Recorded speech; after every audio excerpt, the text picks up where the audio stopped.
Hello everyone, thanks for being here today. Today I will introduce four topics about economic. So topic 1 is macroeconomy and understanding the business circle. First, let's define three measures. GDP is the gross domestic product, is the total monetary value of all goods and services generated inside the country's boundaries of a specific time period. Inflation is a rate at which prices of goods and services often rise over time. In a growing economy, modest inflation is normal as expected, and increasing inflation reduces purchasing power and could lead to higher interest rates. The last one is the rate of unemployment. Unemployment is a share of a labor force without work. The labor force is the total number of labor employees, the self-employed, unpaid family workers, and the unemployed. Next, I will explain how changes in these measures typically inform understanding of the business circle. First, I will introduce GDP. GDP growth indicates that the economy is about to enter expansionary phase with a booming market, increasing business production and customer demand.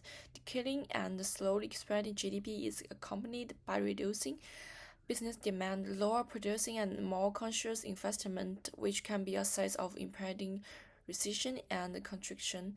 The second one is inflation. Moderate and steady inflation typically accompanies steady economic growth, while economic in a business circle expressive purse. So economic may be an inflationary and deflationary phase and need economic stimulation if inflation stay low and deflationary. The last one is unemployment rate. A falling unemployment rate usually indicates a thriving labor market, a developing economic, and increasing need of workers by business. Because it indicates a slowdown from hiring may be a risk of layoffs, and the possibility is that economic is a contractionary and a recessionary phase. In the following step, I will explain understanding general economic condition and the business circle is important to the organizations. First, business can prepare the growth strategy in advance by understanding economic conditions and business circle. For instance, they can reduce risk and cut costs during the contractionary times while raising output and investment during expansionary ones. Allocating resources and managing risks, financial planning, capital investment, and human resource management should all be modified over different economic periods in order to successfully mitigate risk. For instance, during the downturns, recruiting should be cut, and during the upturns, marketing should be expanded. Now let's move on to the second topics, tariffs and trade wars.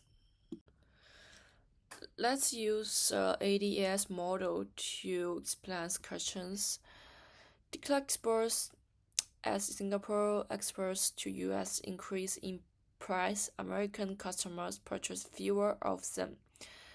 So decline in net exports, a decline in exports lower AD since net exports is equals to exports minus imports.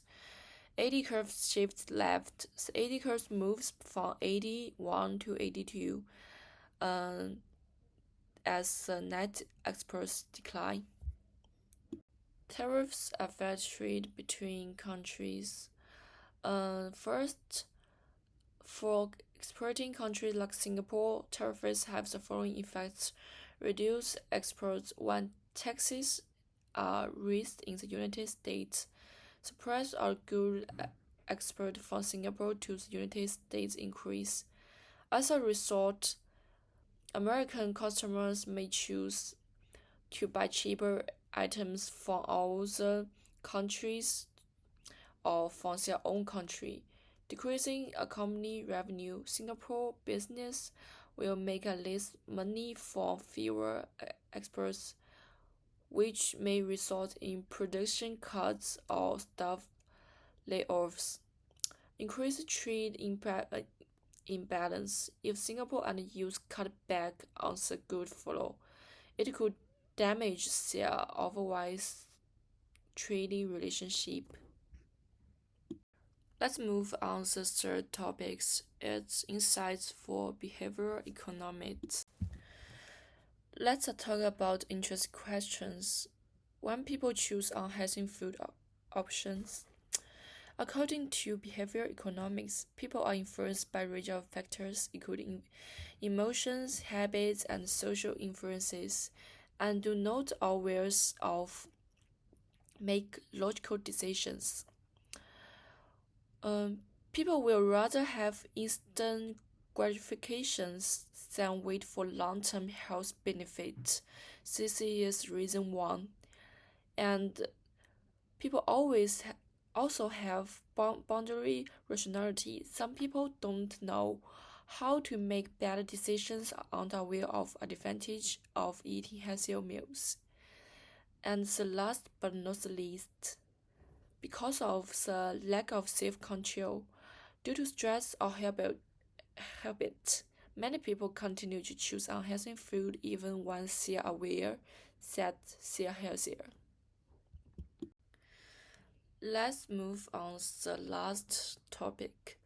Development in AI and implication for inequality in the labor market.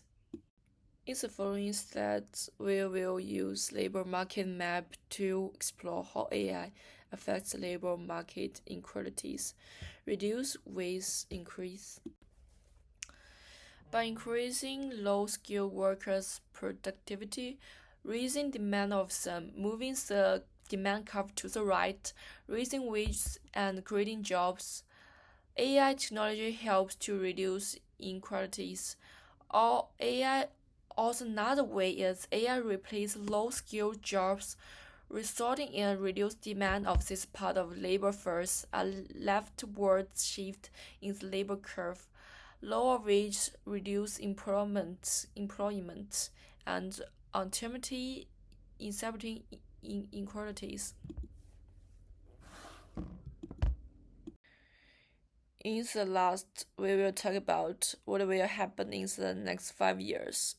Because of the AI technology development, in the short term, it will increase labor market inequalities, but the government will take appropriate measures so the labor market inequality will be gradually decreasing. Thank you for your listening.